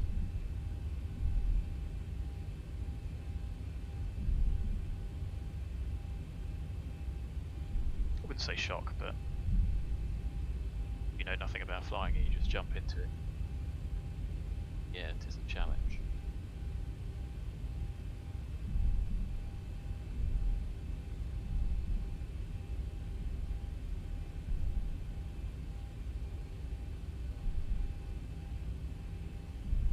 I'd encourage everyone to get onto VATSIM. Steep learning curve. But you've got to do a bit of self-study, really. And park up. 391 descend on glide path when established, speed that's relevant. No, he's still gone down to the threshold at 04 and he hasn't got landed yet. I still think it would be better for the centres to hand you over to Unicom for the tower rebit. Get you to the final approach fix and then it's all up to you. Navigation direct Kinley. Delete, depart as you like. Navigation direct Kinley, thank you, Lufthansa 85. Call them.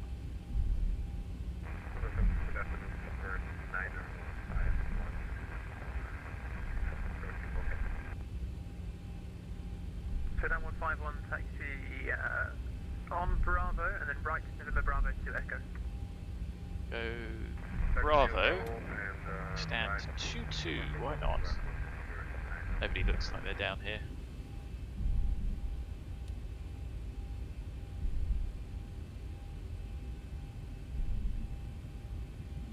London Control line S34, X-ray Charlie, hold short runway 04 Stansted. If you'd like to runway 22 departure, we also Brand 3 Great Charlie, 22 is in use, but if you want to just use 0 forward, surface wind 20 at 7, you can lift takeoff. okay, clear takeoff from 04, thank you for running 34, X-ray Charlie. Yeah, it's always worth an ask, isn't it? Just don't take that D-rate with the tailwind. All you can do is ask and just say no. Hello, climb now, flight level 120. Climb to level 123,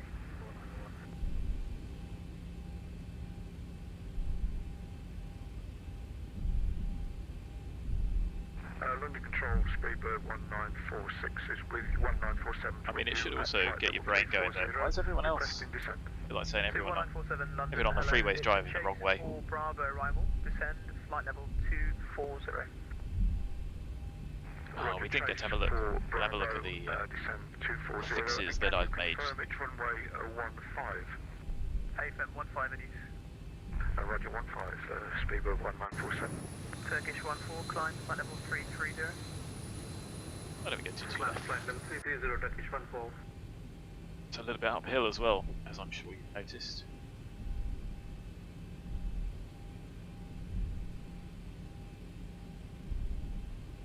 So a little bit of bad drills there, they're getting. Any of those triggers that don't happen. Control There's your calling, say call sign. Interesting. Good midday, manager. Bit on 0 London Control, hello, direct Honolulu. It's Honolulu 1 hotel arrival. Honolulu 1. Repeat. Direct Honolulu for Honolulu 1 hotel. Honolulu 1 hotel. This little light. DD34 Yankee Golf, ready for taxi. Quite realistic. They've made that happen. DD34 Yankee Golf, Have a look at the scenery. Bravo Alpha, hold Alpha 1. I mean, it's Bravo quite Alpha, cool, isn't it? hold Alpha 1, DD34 Yankee Golf. Brake set, on stand. 787 Yankee, descend, flight level 80. Continue effective at 80 is 787 Yankee. He's not French, is he? Ding. We got 2 blues, 1 red, both engines dead. Corona 34 X-ray Charlie, climb down, flight level 110. Welcome to Stansted, back to London, guys.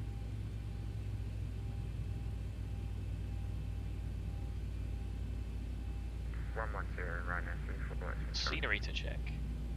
Control, good afternoon. Atmosphere 10, descending through level 2 later. Well, company Fred. Good luck. I'm glad he managed to get away and get a 210 call in. London, hello to Logan 2 Hotel. Descend to flight level 160. Flight level Delta 160 Atmosphere 1. Descend to 825, climb flight level 370. Climb maintain flight level Bye-bye. 370, 1085, thank you. It's all off. That's all up. Is on.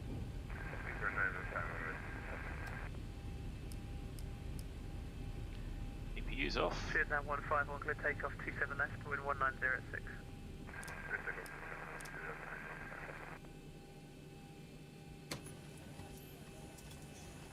There we go. End of our flight. Just over an hour. So, Volante has done its thing. Check that. Pegasus says we landed speed 150, 186 feet per minute. I think it felt a bit floaty. Expedite, flight late there. Days. Expedite, flight 8087, 8491. Did you get my message on CPDLC?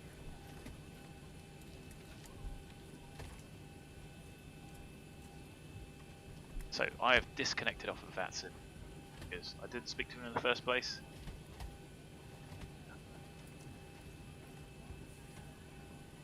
So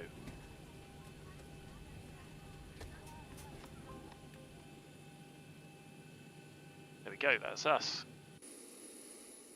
On stand, looking good. So how about these lights then? They just buried a light in. That's what I've done in the past for things like the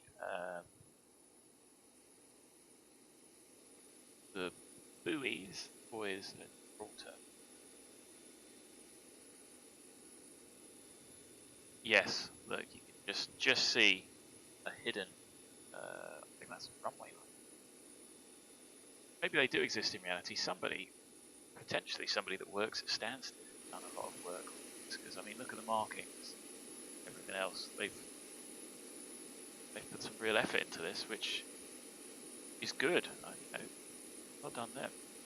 Like, these are really fiddly to make, these zigzags, and they do exist in reality. I don't even know how they've made those little triangles, or shapes, I imagine. Make glass screens, they've done terminals. You know, somebody's put in like different concrete.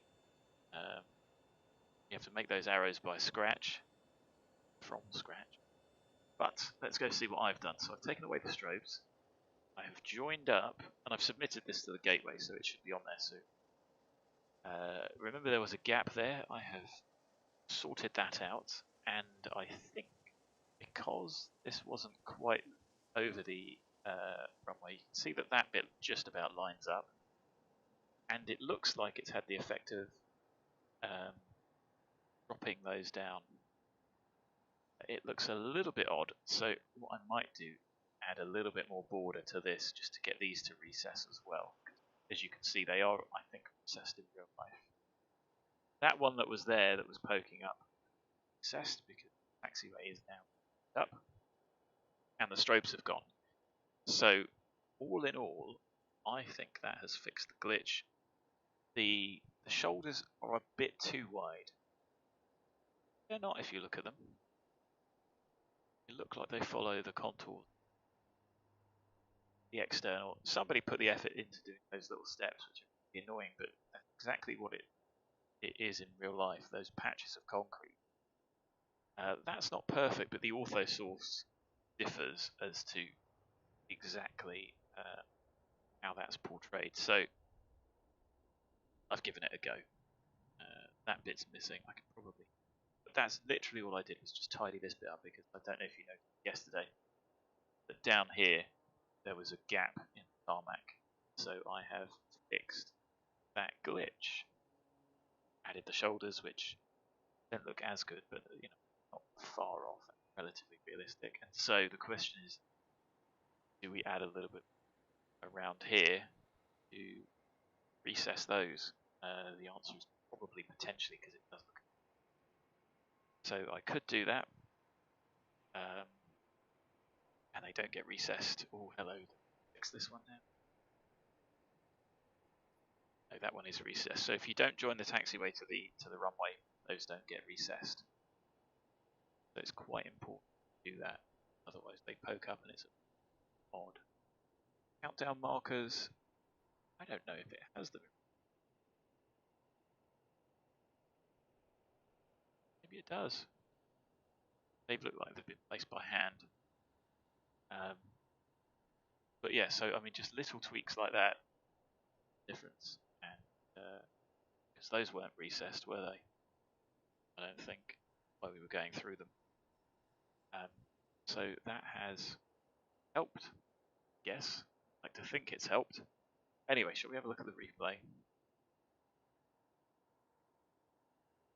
No, I'll tell you what.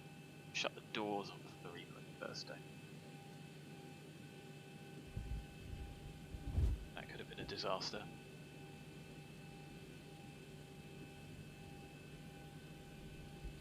And before we go, if you've got any questions, pop them in chat. See if I can answer them.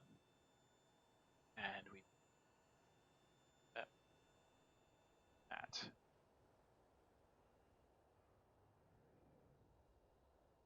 Not bad with the hold lines. They're in the right place.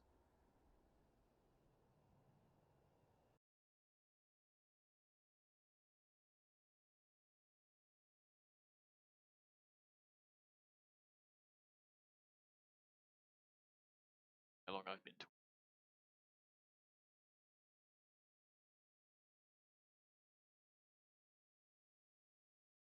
There we are. So actually, let's just run that backwards. And I want to be able to see the airplane touches down.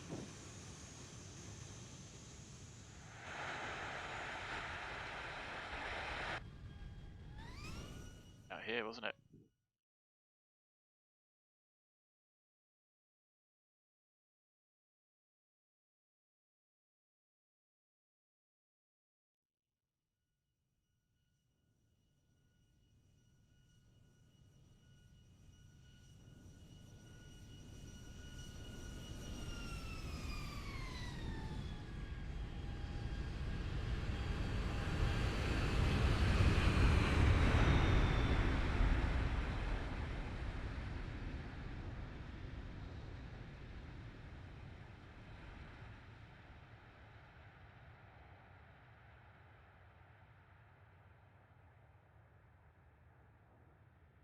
There we go, there's the replay. That was pretty good. I think it's a little bit firmer than that, but whatever.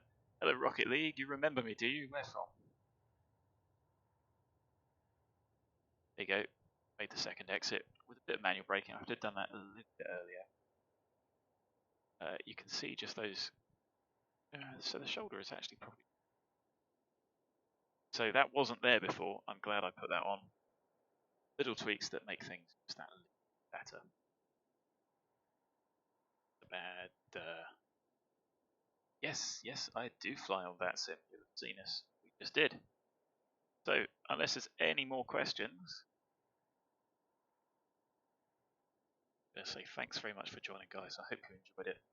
Whatever you get up to, have a great Christmas, Happy New Year. Look after yourselves. Stay safe, and until the next time, which is hopefully going to be tonight. Thanks for joining, and I'll see you again soon.